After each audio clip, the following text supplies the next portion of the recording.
Hola a todos, ¿qué tal? Bienvenidos a una efeméride con historia. El 23 de junio de 1908 nació en el Palacio de la Granja de San Ildefonso y en el seno de la familia real Borbón y Battenberg un niño. Era el segundo varón del Borbón Alfonso XIII y de Victoria Eugenia de Battenberg, reyes de España. Y esta vez sí era un niño sano. Y es que su hermano Alfonso, quien había nacido 11 meses antes, había desarrollado la hemofilia, de la que su madre era portadora.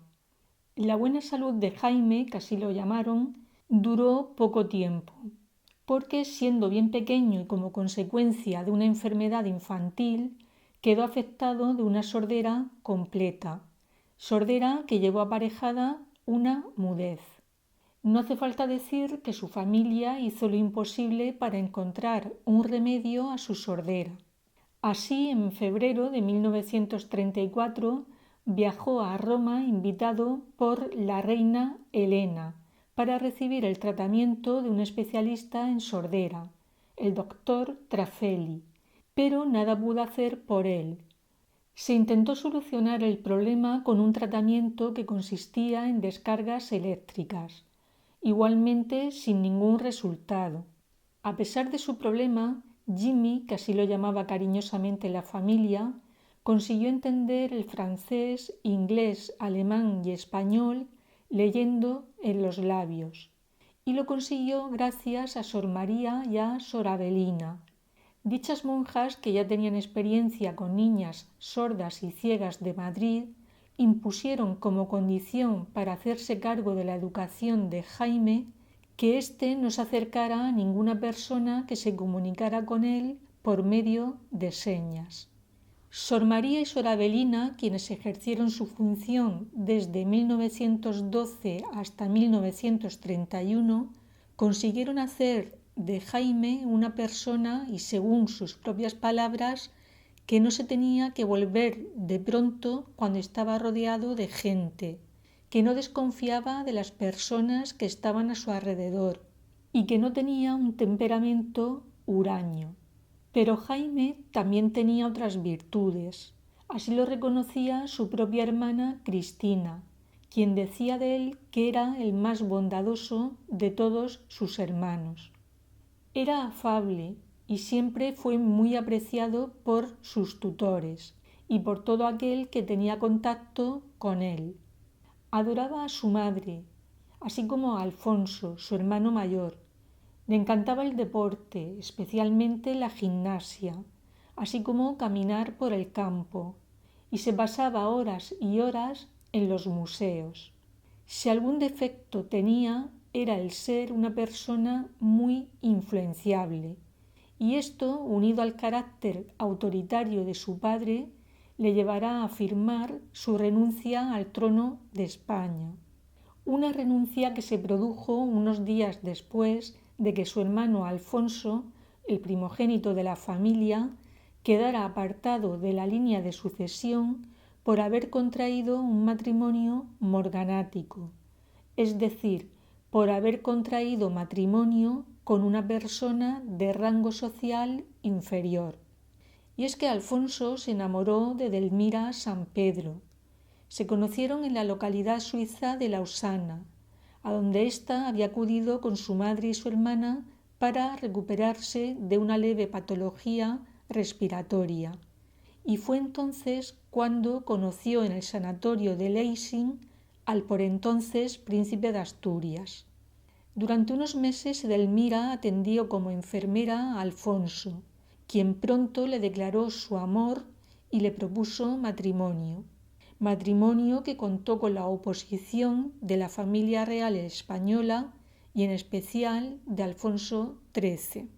Tras ese matrimonio, Jaime quedaba el primero en la línea de sucesión al trono, pero tanto su padre como algunos monárquicos como fueron el marqués de Torres de Mendoza, Luis Miranda y el conde de Ruidoms le convencieron de que su minusvalía constituía en aquellos años un impedimento para poder reinar. Estamos hablando de 1933. 3 años antes de que estallara la Guerra Civil en España, un tiempo de gran inestabilidad política y con una importante radicalización de las posiciones de los partidos. Quienes trataban de convencer a Jaime incidían en su incapacidad para poder mantener algo tan trascendental como una conversación telefónica. Igualmente, y en ese intento de convencerle, le aseguraron que por la cuestión económica no debía de preocuparse, ya que todas sus necesidades estarían cubiertas. Don Jaime de Borbón y Battenberg firmó su renuncia al trono el 21 de junio de 1933 en el exilio, desde que su familia saliera de España al proclamarse la Segunda República, recayendo a partir de entonces dicho derecho en su hermano Juan. Mucho debió de pesar en la cabeza de Alfonso XIII la minusvalía de su hijo para que éste no accediera al trono, cuando además de hacerle firmar la comentada renuncia, le preparó con el mismo fin un estratégico casamiento. Y su estrategia fue el casarlo con una noble pero no de tan alta condición como para convertirse en reina. En aquellos años Alfonso XIII vivía su exilio en Roma y se fijó para su hijo en la hija mayor del vizconde de Dampierre, duque de San Lorenzo Nuevo, y de su primera esposa, la princesa italiana Vittoria Ruspoli, de los príncipes de Poggio-Suasa. La joven se llamaba Emmanuela y vivía en Roma junto a su madre tras la separación de sus padres. Don Jaime volvió a hacer gala de ser una persona influenciable y se casó con Emmanuela, algo de lo que Alfonso XIII estaba seguro que iba a hacer. De lo contrario, no hubiera enviado a Emmanuela una fotografía firmada con la siguiente dedicatoria: Querida Manolita, un recuerdo de tu futuro suegro. Manolita intentó que eso no sucediera, que Alfonso XIII no se convirtiera en su suegro, pero su madre la amenazó con ingresarla en un convento si no accedía a casarse con Jaime. La pareja se casó el 4 de marzo de 1935 en la iglesia de San Ignacio de Loyola en Roma, y Alfonso XIII, con ocasión de ese matrimonio, concedió a su hijo el título de duque de Segovia. Victoria Eugenia, por su parte, no asistió a la ceremonia. De aquel matrimonio impuesto nacieron 2 hijos: Alfonso, quien nació en 1936, convirtiéndose en el primer nieto de Alfonso XIII, y Gonzalo, que nació en 1937. Hijos que pasaron su adolescencia entre internados y la casa en donde Victoria Eugenia, la abuela de los niños, habitaba en Suiza. Aquel fue un matrimonio sin amor, y puede que esta carencia afectiva entre ambos propiciara que don Jaime se refugiara en el alcohol, así como que los dos cometieran infidelidades. Cuando Gonzalo tenía 4 años, en 1941, murió su abuelo, el rey Alfonso XIII. Fue entonces cuando don Jaime reclamó para sí la jefatura de la Casa Real de Francia, en oposición al conde de París, y 5 años después tomó el título de duque d'Anjou, en tanto que pretendiente a dicha corona. En este aspecto don Jaime contaba con el respaldo de los legitimistas franceses, quienes no tenían en cuenta los matrimonios desiguales y sólo se regían por los principios de legitimidad y de edad, por lo que le reconocieron como su rey, como ya habían hecho con Alfonso XIII en el exilio los legitimistas franceses. Estos apoyaban desde 1830 el restablecimiento de la Casa de Borbón en Francia, en el caso de que se restaurase la monarquía en ese país. Se oponían a los orleanistas, quienes en ese año, en 1830, depusieron al Borbón Carlos X, colocando en su lugar a Felipe III, duque de Orleans y quien reinó con el nombre de Luis Felipe I. El matrimonio entre Jaime y Emmanuela, tal y como cabía esperar, resultó ser un auténtico fracaso. Infidelidades por ambas partes y una cada vez mayor presencia del alcohol en la vida de don Jaime se saldó con una sentencia de divorcio dictada por un tribunal civil de Bucarest en 1947. En ese mismo año entró en vigor en España la ley de sucesión en la jefatura del Estado, ley que declaraba al país como reino y establecía que a Francisco Franco le sustituiría un rey o regente que debía de cumplir los siguientes requisitos: ser varón, católico, español y haber jurado fidelidad a las leyes fundamentales, pero que tenía que ser Franco quien eligiera al candidato, con lo cual las normas internas de los Borbones, es decir, todo lo que Alfonso XIII diseñó para que no reinara su hijo Jaime, quedaba anulado. Se abrían, por tanto, nuevas posibilidades para don Jaime, quien, ante el nuevo planteamiento, declaró que no reconocía su renuncia, reclamando para sí la jefatura de la Casa Real. Puede que en esta nueva postura adoptada por Jaime se viera influenciado por Charlotte Tiedemann, su segunda esposa, quien, en un intento de ayudar a Jaime a ver cumplidas sus aspiraciones, contrató los servicios de un logopeda con el fin de mejorar su imagen.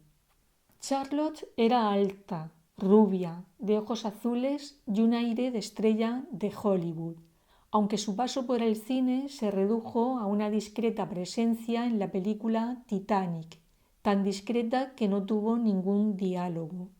Se conocieron en el verano de 1947 en el restaurante Il Faro de Roma, ciudad a donde la alemana había llegado 3 años antes para trabajar en un programa de radio destinado a los soldados también alemanes que luchaban en la Segunda Guerra Mundial.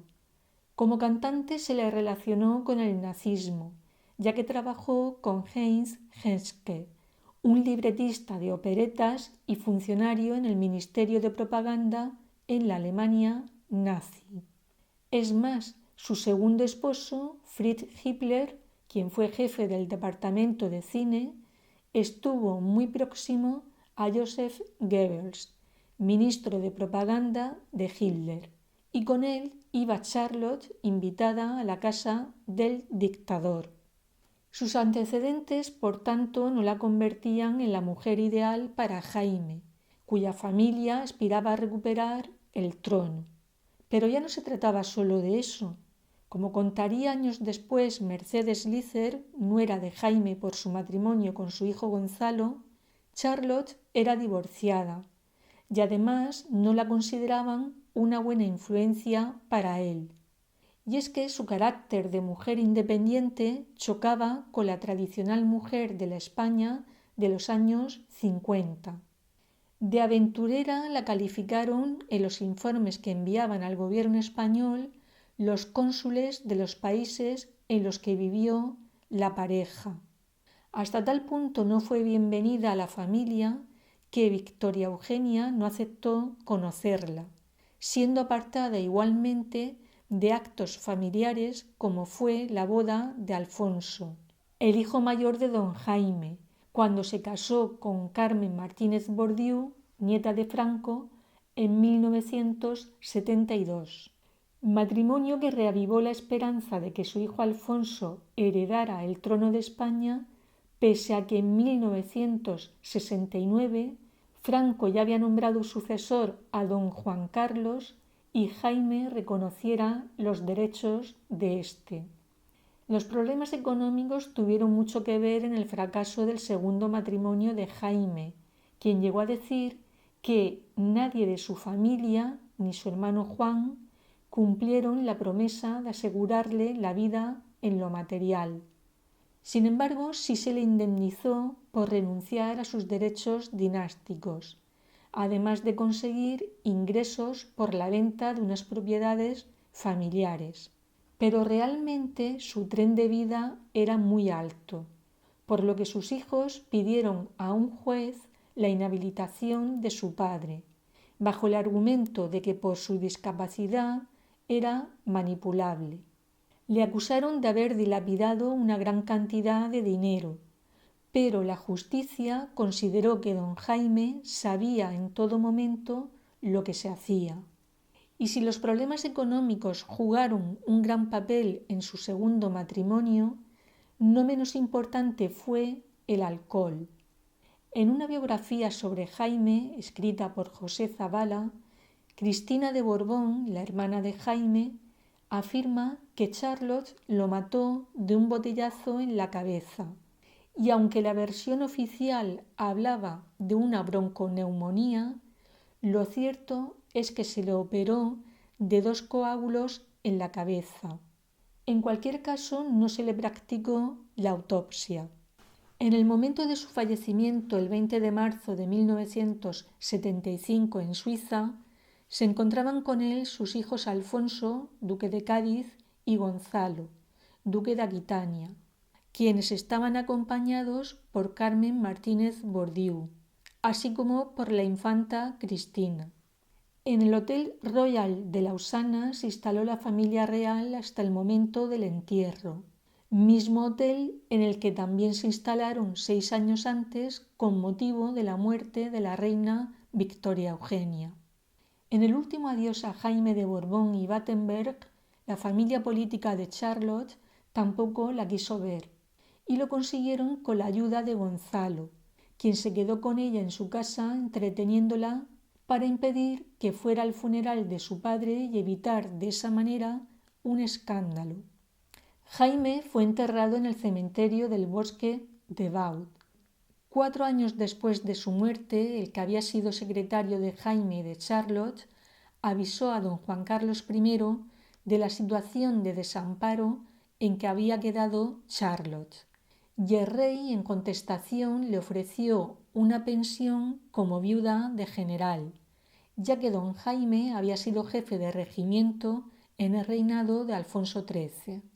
Sin embargo, de nada sirvió esa concesión, porque un mes después Charlotte moría en Lausanne. Tenía 60 años. En 1985 los restos de Jaime fueron repatriados a España y trasladados al Panteón de Infantes del Monasterio del Escorial. De sus 2 hijos, Alfonso retomó sus pretensiones a la jefatura de la Casa Real de Francia, y hoy en día Luis Alfonso de Borbón, hijo de Alfonso y nieto de Jaime, encabeza dicha aspiración, siendo considerado por los legitimistas franceses y ante una posible restauración de la monarquía en Francia como Luis XX.